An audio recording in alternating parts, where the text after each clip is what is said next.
Good morning, kids. Today we will read page number 14 of your science book, chapter 2, Digestion of Food. So let's start reading. The food we eat is used by our body to get energy, to do work, and also for growth. But the food we eat cannot be used as it is. It has to be broken down. I need you to underline it. It has to be broken down into very simple, soluble form. In this form, food can then dissolve in the blood and be carried to all part of our body. This process of breaking down of food into simpler form is called digestion. The organs involved in digestion of the food from the digestive system. So, digestion. Let us discuss this word. What do you mean by digestion? In Hindi we call it pachana, pachan kriya, right?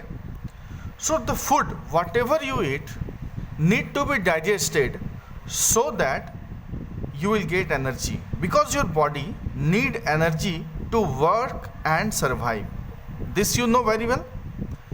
So the food items, whatever the meal, whatever you are taking in, they are just combination of nutrients. Food do not know whether it's potato. Your digestive system do not know whether it's potato or ginger or garlic or ice cream or cold drink, whatever. It only can identify the nutrients. Nutrients required by your body cell, or you can say body, to produce energy and for various metabolic activities, right? You will further know about metabolic activity. Now, digestion means what? We have already discussed about 5 nutrients. Those are carbohydrate, vitamin, fats, mineral, and what? Carbohydrate, vitamins, fat, minerals, and protein. Yes. So whenever you are taking a meal, suppose you are taking your breakfast, you are taking breads, vegetable, milk, egg, whatever. So this is a meal you are taking in your breakfast. It is combination of all kind of nutrients in it. All right, that need to be broken down, right? That need to be broken down so as you can see in your book also, the figure of digestive system is given. So you are taking meal, it goes directly, right, through your food pipe or esophagus, right?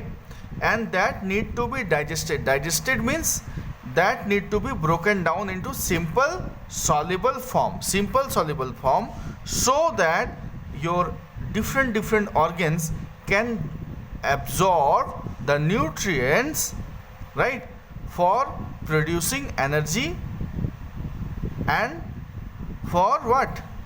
For giving you energy and for survival, right? So this is why it is written, it has to be broken down into simple soluble form. One more important thing I would like to tell you, you should note it down, that digestion starts from your mouth itself. How? I will tell you later on. So in this form, food can then dissolve in blood, and your blood, they are the carrier. What are the use of your blood? They are the carrier. They are kind of network, like Indian Railway. It is having a network.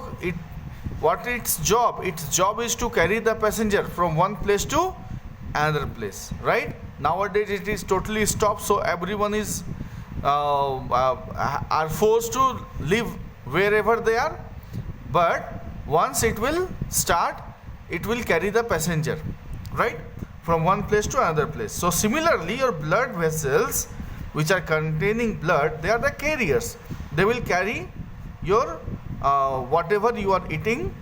So it is then digested, it means broken into simpler form, and then your blood will carry your oxygen and your nutrients to different part of your body. So this process of breaking down, so whatever you are eating every day, this is suppose a thali where you are eating meal, vegetables and all. So this you identify through your eyes, but your digestive system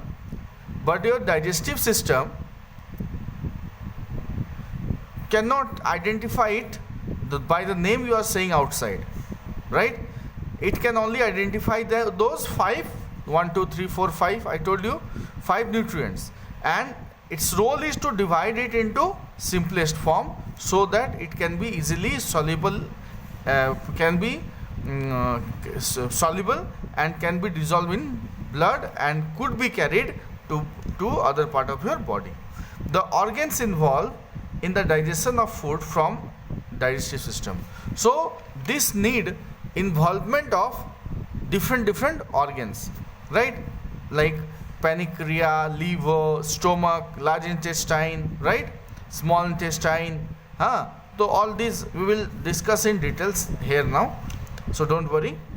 Now these organs help in digestion, so they are known as digestive organs. And this whole process of breaking down of complex food into simpler form is called digestion, right? Now process of digestion. So for this you have to first understand this figure. Digestion of the food begins in the mouth. I need you to do this in your copy also. So this is your mouth, right? This is a scan part. You cannot see it yourself, right? It's a scan part. It shows your internal organs of digestive system, right? This is esophagus. This is liver, largest gland of your body. Stomach. This one is large intestine. This is small intestine, and this one is anus, right? And they all are having different part or different role to do.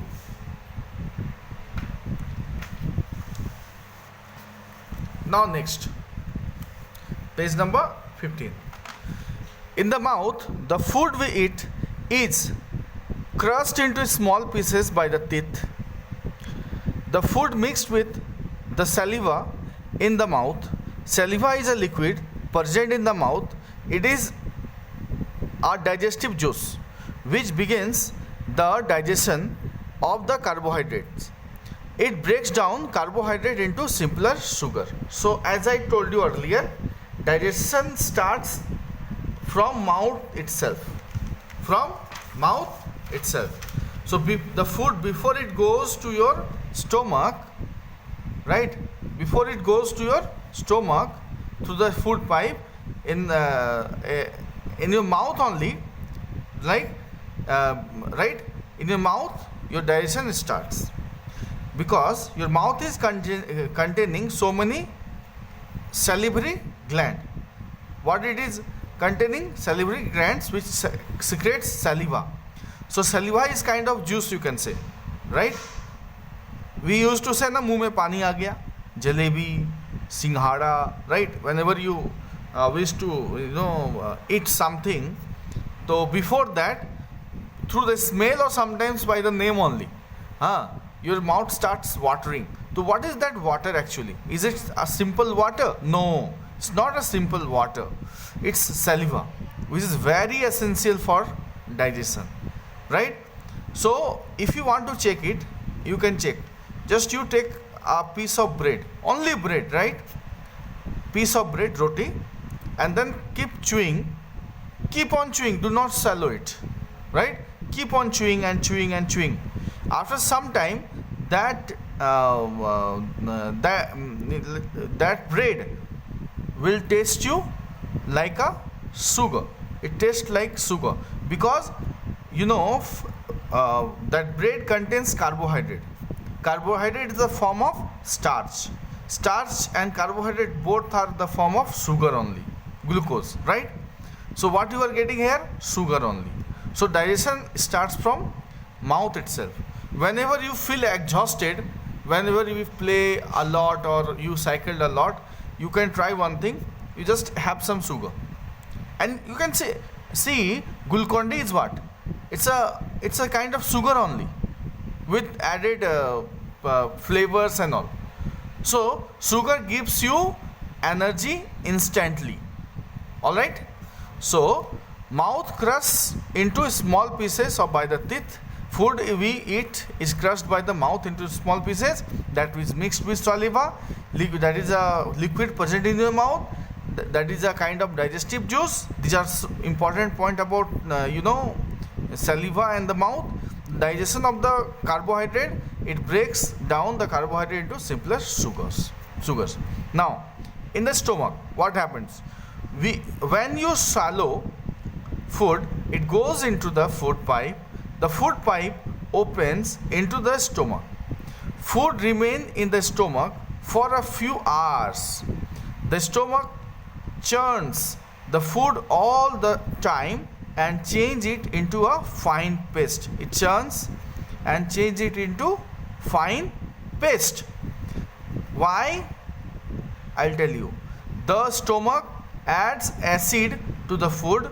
This acid kills many germs that may be present in the food. I would like to tell you the name of the acid, that is HCl, hydrochloric acid, which is a kind of strong acid, right? So this is actually secreted by your stomach so that it can kill germs. If by the way, by chance somehow you have taken some germs with your food, because we human beings are becoming very careless often. So this is for reducing the chances of getting ill. Body is having a kind of agent which protects you from various germs, right? So this is the work of stomach, that the food remains in the stomach for few hours, right? Whenever you once swallow the food, it goes to the stomach and remains there for few hours. It churns the food all the time and changes it into a fine paste, and then changes it into fine paste. The stomach adds acid to the food. It adds acid to the food. This acid kills many germs that may be present in the food. Now in the small intestine, now after the stomach it passes to small intestine. You can see with the figure, this one is the figure. After stomach it went to small intestine, this one small intestine, which are in the form of coil, right? So what happens there? You see, the food enters the small intestine. The small intestine is a long coiled tube. It's a long coiled tube. In the small intestine, digestive juice form the liver.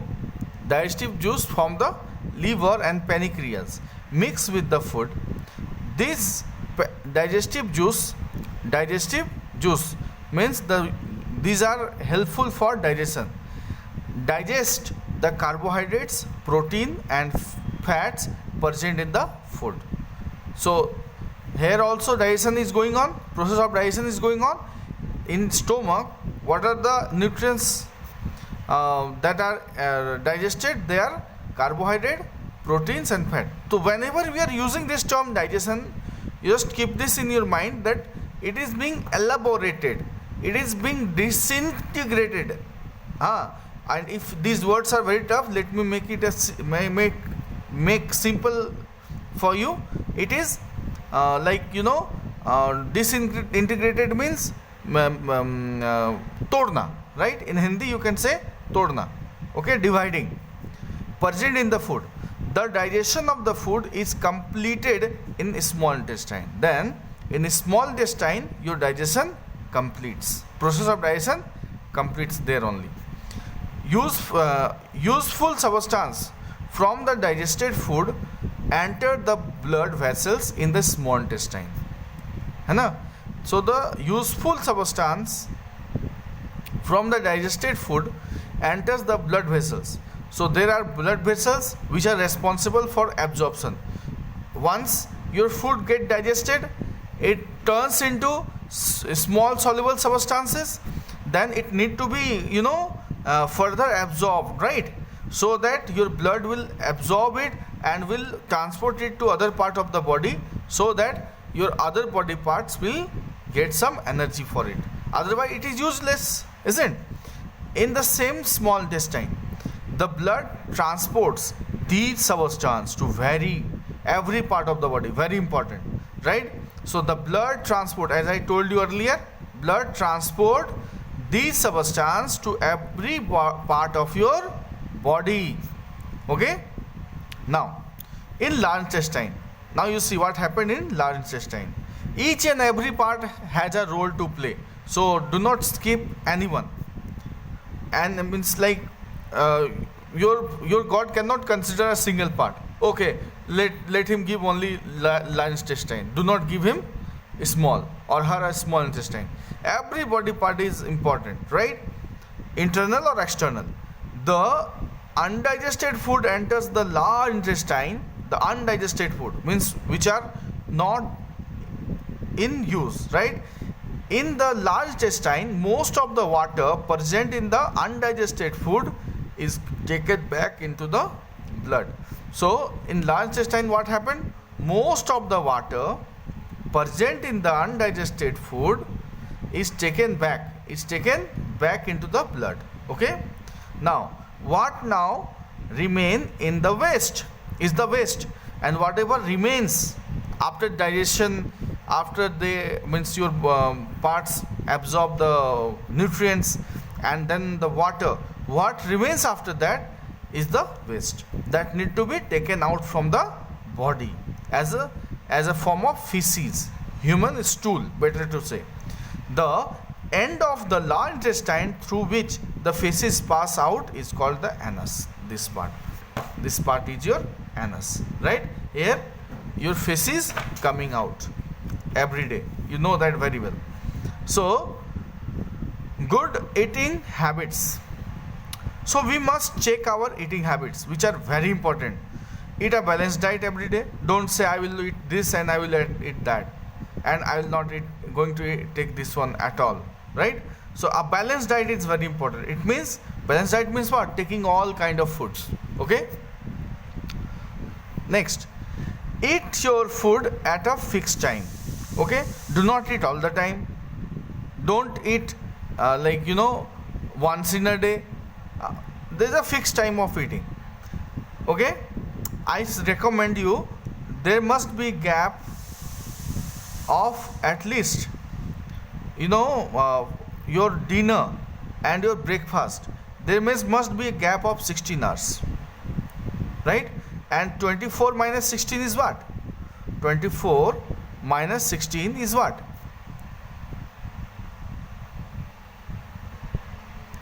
8 hours, right? So for this 8 hour you can take your food, right? And leave your digestive process for 16 hours. Give some rest to your digestive system also. It is very important. Okay. It is also written in Ayurveda. You can go and check it. Okay. So what happened? We often eat every time, right? In morning we eat tea. After some time we take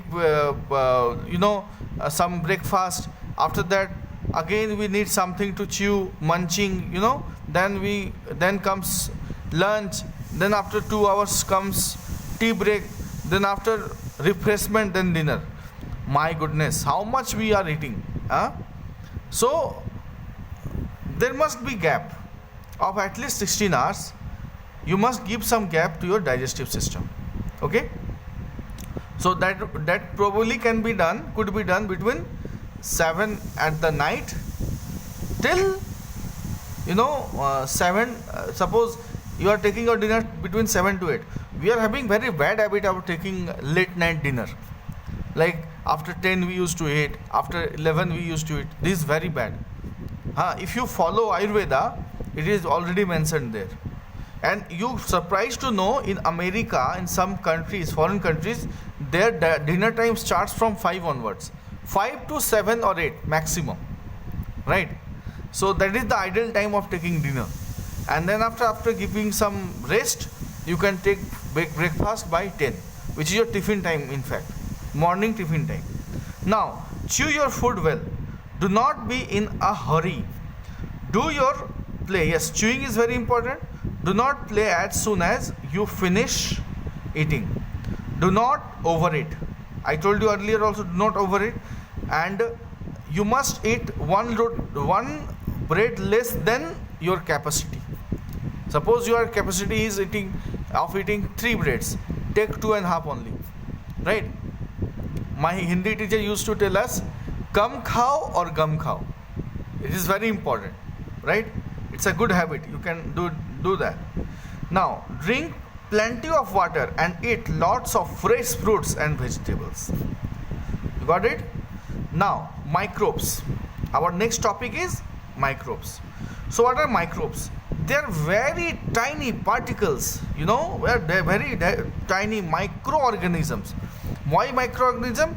Because they are very small, that cannot be observed through our naked eye, means khuli aankhon se, right? We cannot see them.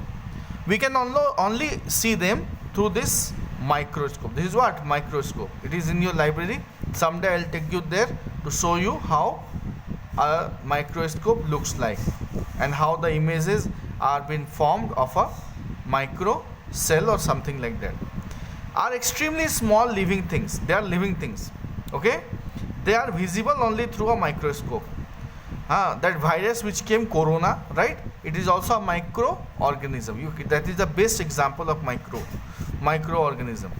Microbes are, that's why people cannot able to see them, where they are, where the actual enemy are, and then they affect our body, and you know what is going on all around the world.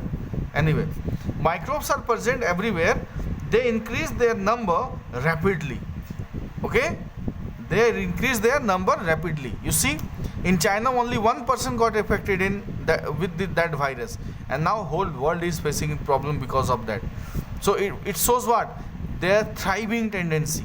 They can grow very rapidly. Okay, they get warmth, moisture, food and air.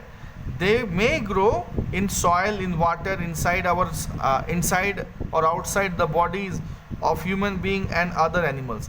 Even in my hand you can see. Can you see any microbe? No, you cannot see. See, no microbe, no. You cannot see it actually. We cannot see through our naked eyes, right? It's supposed to, means it looks very clean, but it is not clean.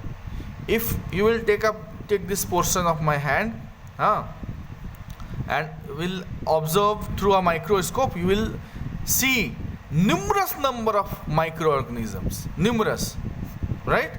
So therefore it is highly advisable to use sanitizer, hand wash before you take your meal. They may grow in soil, water and everywhere, wherever your imagination can go. They can thrive there, they can stay there. Our mouth and our blood provide favorable